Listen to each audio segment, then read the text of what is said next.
സാഗർ കോട്ടപ്പുറം എന്ന് പറഞ്ഞ ഒരു മുഴുനീള കള്ളുകുടിയനുണ്ട്. നമുക്കെല്ലാവർക്കും അറിയാം, നമ്മൾ മോഹൻലാൽ അനശ്വരമാക്കിയ ഒരു ക്യാരക്ടറാണ്. അപ്പം അതിനകത്ത് അഡിഗോസ് അമിഗോസിലെ പ്രിൻസ് ഇവർ തമ്മിൽ കാണുവാണെങ്കിൽ എന്തായിരിക്കും ഒരു ഓട്ടർ ഹിസ്റ്ററി? അടിപൊളിയിരിക്കും. ബോസേ നമുക്കൊന്ന് തിരുവനന്തപുരം പോയിട്ട് വന്നാലോ?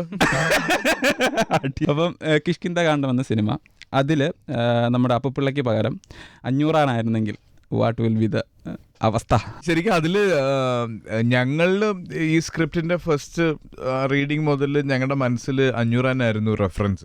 പക്ഷെ ഒരിക്കലും ഒരു ആക്ടറിന് റെഫറൻസ് കൊടുക്കരുതെന്ന് വിശ്വസിക്കുന്ന ഒരു ടീമായിരുന്നു കിഷ്കിന്ത കാണ്ഡത്തിലുണ്ടായിരുന്നത്. കാര്യം എല്ലാവരും അവരുടേതായ ഒരു കൺക്ലൂഷനിലേക്ക് എത്തണം എന്നുള്ളതുണ്ട്. പക്ഷേ ഞങ്ങൾക്ക് കുട്ടേട്ടൻ വന്നു കഴിഞ്ഞപ്പോൾ ഞങ്ങളിങ്ങനെ സ്ക്രീനിൽ പല സമയത്തും ഷൂട്ടിൽ മോണിറ്ററിൽ നോക്കിയിട്ട് പറയും, ഇടയ്ക്കിടയ്ക്ക് അവിടെ എവിടെയൊക്കെ 500 വരുന്നുണ്ട്. പക്ഷെ അതൊരിക്കലും ബോധപൂർവം അല്ല, അച്ഛനല്ലേ.